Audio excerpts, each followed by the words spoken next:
Salut, bienvenue sur la page de conseiller bébé Alex. Aujourd'hui, nous parlerons d'une thématique qui portant sur ce qu'on appelle les aventuriers, les beaux ailleurs. Mais moi, mon intervention va plus s'appuyer sur le plan des motifs financiers ou professionnels peuvent, euh, qui poussent souvent ces derniers à prendre cette décision. C'est une situation qui rend des familles tristes, qui endeuille des familles et tout, mais on ne s'attaque pas souvent assez au problème ou à la cause du fait que les personnes soient engagées, aient le courage de prendre la route de l'aventure. Dans notre jargon africain, on les appelle souvent les beaux ailleurs et tout. Moi, c'est vrai, mon avis ne va pas compter, ne compte pas pour autant, mais moi, je vais plus m'intéresser à l'aspect du motif, du pourquoi ces derniers sortent souvent. Beaucoup plus, c'est pour chercher leur vie, c'est souvent pour des raisons matérielles, pour des raisons professionnelles. Et nous savons que beaucoup de ces derniers, je vais pas, c'est pas pour dire que euh, qu'ils ne servent à rien, puisque parfois ils se disent qu'ils ne servent à rien dans leur pays d'origine ou dans leur propre famille. Et pourtant, c'est faux. Tout le monde sert à quelque chose. Mais seulement, il faut avoir une culture de la recherche, de l'information qui peut vous aider à pouvoir vous sentir mieux où vous êtes ou alors à vous déplacer de façon choisie, donc avec des motifs sur lesquels vous savez que vous avez des compétences. Le motif de, de l'aventure, pour certains, est beaucoup plus, pour la majorité des cas, c'est pas moi qui le dis, c'est les livres et des archives aussi le prouvent. On a souvent affaire à des profils de personnes n'ayant pas souvent un niveau d'études important. Quand il dit d'études importantes, c'est des études universitaires. C'est vrai qu'il y en a aussi dans ce cas, mais comme j'étais en train de dire, c'est des archives qui nous renseignent sur ça. Parce que moi, personnellement, je n'ai pas mené une enquête, je me base sur des propos, sur des documents officiels que je lis et aussi des documentaires qui sont faits pour ça. Nous allons remarquer que la majorité des personnes qui prennent la route sont souvent des personnes qui ont un niveau d'études parfois primaire ou secondaire et qui ont perdu parfois la confiance en eux ou alors la confiance en leurs dirigeants ou à leur pays qui ne peuvent pas les prendre en charge pour pouvoir les permettre de s'insérer professionnellement et de jouir et de vivre euh, je peux dire, juste normale et tout. Et ces derniers, parfois, sont aussi euh, encouragés ou alors sont motivés par le fait que deux fois, c'est des proches. On a des proches qui ont pris la route, qui ont réussi, ou bien on a toujours un grand frère ou un petit frère qui a pris la route et quand il revient, il a Boza. Quand on dit Boza, ça veut dire qu'il a réussi à avoir ses papiers et il commence, quand il vient au pays, il est le président. On le prend comme un président. Et ce dernier, et ces derniers sont souvent animés par cette volonté, par ce désir parfois que j'appellerais de convoitise. Mais ça ne m'intéresse pas. Ce que je veux dire, c'est que de prendre le chemin de la route qui est dangereux, qui est très dangereux d'ailleurs, parce qu'on parle souvent de ceux qui réussissent. On parle souvent de ceux qui réussissent, mais on ne parle pas souvent de ceux qui échouent ou de ceux qui laissent plus que des plumes, pour ne pas dire leur vie en route.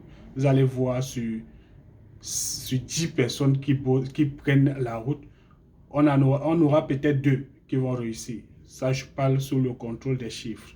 On aura peut-être deux qui vont réussir à arriver où ils veulent aller, c'est-à-dire en Occident ou dans un pays quelconque. Bon, beaucoup plus c'est pour l'Occident. On aura deux. Et dans les deux qui y arrivent, on a souvent un ou parfois même aucun qui réussit à Boza, c'est-à-dire à avoir ses papiers finalement, et beaucoup plus ils vivent en clandestinité et ils sont obligés de travailler, de faire des métiers parfois qui, entre guillemets, n'honorent pas ce qu'ils auraient voulu faire ou alors ils sont désillusionnés de par ce qu'ils trouvent sur le terrain. Au lieu de prendre le chemin de l'aventure de cette manière, je ne vous interdis pas de prendre le chemin, mais il y a aussi plusieurs manières de prendre le chemin de l'aventure en allant proprement. Et c'est ça donc qui m'intéresse ici là. Premièrement, je vous conseillerais dans votre pays d'origine parce que quand les gens prennent la route, même ceux qui sortent même de façon normale, qui ont eu leur visa et autres, sur le terrain, il y a des métiers qu'ils ne faisaient pas chez eux, mais qui sont obligés, qu'ils font parce que c'est des professions des gens qui sont même formés parfois en Occident. Et c'est aussi des métiers qui sont déclarés en fait. Quand je parle ainsi, je parle même des métiers de la plonge. Ce sont des métiers déclarés, qui sont des métiers déclarés et il y a des gens qui sont formés dans ça. C'est beaucoup plus les gens qui travaillent dans le domaine de la cuisine, qui ont des formations en général dans ce domaine-là. De fois aussi, on peut prendre une personne qui n'a pas un niveau d'études important, le forme dans le temps, mais le métier qu'il fait est déclaré. C'est-à-dire qu'il est recruté avec ses documents et tout. Il travaille pendant cette période transitoire, qui peut être une période transitoire pour lui. Il y a les étudiants qui le font et tout. Il y a aussi le métier, par exemple, d'aller être, même le métier d'éboueur. Il faut être qualifié. C'est pas de penser, il ne faut pas penser que éboueur, en Occident, on prend n'importe qui. Non, il y a aussi une qualification à avoir. N'importe qui ne le fait pas déjà. Donc, il y a aussi les métiers dans l'épicerie, être un commis d'épicerie, être peut-être ceux qui partent estampiller des produits qui viennent d'ailleurs dans des usines, dans des entreprises, les contrôleurs d'usinage et tout et tout. Donc, il y a beaucoup de ce style de profil qu'on a souvent. Je reviens sur mon propos de départ pour dire que dans le pays où vous êtes, au lieu de prendre la route et aller apprendre de ces métiers là-bas, avec tous les risques que ça regorge, moi je vous conseillerais dans votre pays de vous concentrer à apprendre d'abord un métier qui va vous donner une certification. Tout le monde ne peut pas réussir par le biais de l'école. Tout le monde ne peut pas réussir par le biais de l'école, mais au moins tout le monde peut apprendre un métier. Apprendre un métier ne veut pas nécessairement dire aller dans une école classique, c'est-à-dire avoir des diplômes classiques, mais vous pouvez aller faire des formations professionnelles. Et dans tous les pays, même en Afrique, il y a des structures qui offrent des formations gratuitement. Et particulièrement au Cameroun, on a le ministère de l'Emploi et de la formation professionnelle qui offre des formations chaque année, au moins 2 ou 3 vagues gratuitement des formations. Et à la fin, on vous délivre des certificats ou des attestations. C'est gratuit. Il y a des fois aussi lancent des concours où ils veulent certains profils qu'ils doivent former. À côté d'eux ou à l'intérieur de ce ministère, on a aussi ce qu'on appelle le centre d'information et d'orientation professionnelle qui peuvent vous aider en termes d'information et de placement dans des structures qui peuvent vous accompagner. Quand je parle du Cameroun, je parle pour beaucoup d'autres pays qui ont en leur sein des ministères qui les y accompagnent. Si vous êtes loin de ces zones ou alors de ces ministères-là qui peuvent vous donner ces informations, au moins le CIOP est une structure qui est dans tous les chefs-lieux et tout, qui peut vous donner des informations. Ou alors, vous pouvez vous approcher d'une structure de votre localité si vous n'avez pas les moyens de payer les frais de déplacement pour aller très loin et tout. Même dans votre localité, vous pouvez avoir des structures qui offrent des services, que ce soit dans la cuisine, que ce soit dans la couture, que ce soit dans la mécanique, que ce soit comme chauffeur, que ce soit ou autre. Vous les avez. Approchez-vous de ces services en tant qu'enfant du coin ou alors vous passez par une autorité de la place pour aller soumettre que vous voulez être formé. Cette structure vous forme, vous offrez à cette structure d'abord de votre temps, de votre disponibilité. Donc, vous venez aussi les aider en quelque sorte, mais en même temps, vous apprenez un métier. Quand vous apprendrez de ce métier, après, étant à l'intérieur, vous voyez comment est-ce que vous pouvez convertir. Ou alors, si cette structure, vous allez même amener cette structure à comprendre que, puisqu'elle existe de façon légale et elle paye ses impôts et autres, elle doit commencer aussi à délivrer des attestations de stage, des trucs, des certificats et tout. Mais si ces structures ne peuvent pas, alors vous devez vous démerder à aller convertir ce que vous avez appris auprès d'une structure légale de votre pays pour pouvoir avoir ce document officiel, c'est-à-dire une attestation et autres. Quand vous l'avez, maintenant vous pouvez postuler dans des entreprises à des postes de votre qualification pour pouvoir bénéficier d'une expérience, même si cette expérience, vous la voulez parce que vous avez un projet, au moins ça va vous donner quelque chose. Et si vous avez assez de compétences, vous pouvez offrir votre service à des clients, à des petits clients ou alors des clients de votre gabarit. Ne visez pas les gros clients parce que tout le monde, en fonction de ses compétences, a une clientèle qui lui est dévolue et une clientèle qui peut acheter son produit.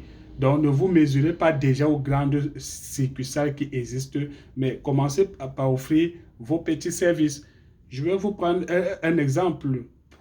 Moi, j'ai rencontré quelqu'un qui avait un BTS en secrétariat bureautique qui me dit il cherche du travail et tout depuis des années et tout. Mais je lui ai dit, attends, tu as un BTS en secrétariat bureautique. Est-ce que tu es conscient que si des entreprises ne t'embauchent pas, bon, déjà, on a échangé, je lui ai donné des techniques pour chercher de l'emploi, mais je lui ai dit, est-ce que tu es conscient que même avec tes compétences-là, étant chez toi, tu peux déjà commencer à manger de l'argent avec tes compétences. Il m'a dit comment. Je lui ai dit c'est simple. Tu es dans une zone, tu es dans quelle zone et tout. Dans ta zone, en tant que secrétaire bureautique, il y a beaucoup de structures qui ont besoin de tes services. Ton téléphone Android que tu as, ton smartphone que tu as, t'aide en quoi? Alors que tu peux le vendre ou alors tu peux commencer à offrir tes services à des structures autour de toi en termes de secrétariat bureautique où bon, on a échangé sur beaucoup de choses et tout. Et je lui ai dit, en tant que secrétaire bureautique, tu dois avoir un ordinateur, un petit ordinateur, même si c'est un notebook, mais au moins ça te permet de saisir. Et tu vas voir, même avec ton propre smartphone, tu dois utiliser des applications qui te permettent d'offrir des services.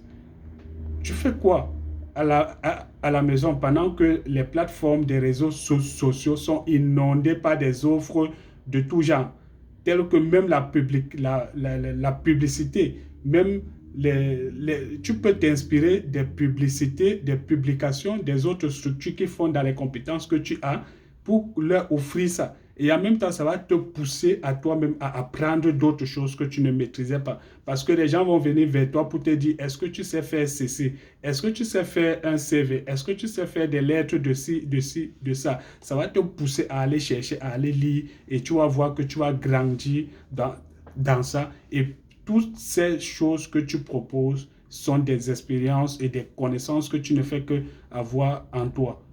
Donc, c'est un peu ce que je voulais partager avec vous. Quand vous avez déjà votre projet, vous avez déjà cette expérience professionnelle, maintenant, vous pouvez à partir de votre pays commencer à économiser assez parce que tous les pays au monde, surtout en Occident, ont toujours besoin d'une main-d'œuvre qui vient de l'international. Puisque les étudiants qui viennent étudier chez eux, parfois ne peuvent pas faire certains travaux parce qu'ils ont un niveau d'études où ils disent, où déjà la loi de ces pays a déjà réglementé les profils de tout le monde. Vous n'allez pas voir quelqu'un qui est ingénieur, peut-être en mécanique, aller faire le travail qui est dévolu peut-être à quelqu'un qui est, je peux dire, qui est celui qui doit peut-être, en fait, un ingénieur, c'est un bac plus 5, donc un baccalauréat plus 5, si on prend les références de niveau d'études de la France. Il ne va pas venir faire le travail que celui qui a le CAP, c'est-à-dire niveau secondaire 4, doit faire. Donc, tout le monde a son statut dans les entreprises et tout. Et des fois, cette main-d'œuvre, on la retrouve à l'international pour ceux qui n'ont pas assez fréquenté parce qu'il est souvent difficile même pour ces pays de recruter directement de la main-d'œuvre qui est déjà comment dire, formée avec un niveau d'études très élevé. C'est souvent difficile. Plus souvent, vous allez voir les offres d'emploi à l'international, on parle des profils qui sont peut-être moins du BTS des fois. La plupart des cas. On parle des gens qui ont des niveaux de moins de BTS, 2 fois moins du baccalauréat. Là, je parle en termes de référence de la France, c'est-à-dire niveau secondaire et plus bas. Alors, après ça, c'est pourquoi aussi j'invite ici nos frères, nos jeunes frères qui veulent abandonner l'école très jeunes pour des raisons qui leur sont particulières. Il y a d'autres, ils abandonnent de façon brutale, violente, peut-être à cause du niveau de vie de la famille qui a brusquement changé et tout. Mais il y a d'autres qui abandonnent volontairement et ils se disent que la vie va leur réserver je ne sais quoi, ou bien ils se disent qu'ils auront l'héritage des parents et tout. Déjà, il faut avoir des compétences pour gérer un héritage, surtout qu'on se connaît en Afrique que l'héritage déjà, ce n'est pas que pour l'homme, c'est pour tout le monde. Et même si tu es le seul fils, c'est pas sûr que tu auras tous ces biens de ton père. Et même si tu as même tout ça, il faut avoir quelque chose dans la tête, il faut avoir un projet. Donc, beaucoup abandonnent l'école pour des raisons, je ne sais quoi dire, mais n'abandonnez pas l'école pour penser que après 5 ans, 10 ans, le miracle va tomber du ciel. Quand vous abandonnez l'école, peut-être que vous n'avez plus eu l'envie de fréquenter, ou bien vous n'êtes plus motivé, vous n'avez plus de motivation, en fait, pour une raison. Apprenez un métier rapidement. N'attendez pas 40 ans, 45 ans pour réfléchir que je vais faire quoi et tout, après des regrets, parce que peut-être tu as vu tes petits frères réaliser ci ou ça, tu commences à regretter. Quand vous êtes encore jeune, faites tout pour maîtriser un métier, faites tout pour avoir des documents qui montrent que vous avez la maîtrise d'un métier, des attestations, des certificats, des expériences dans les entreprises. L'expérience ne se parle pas, ça se prouve à la fois par un papier et aussi par votre pratique. Donc, c'était ma participation aujourd'hui sur ce sujet-là. Sur ce, je vous reviens dans une prochaine chronique.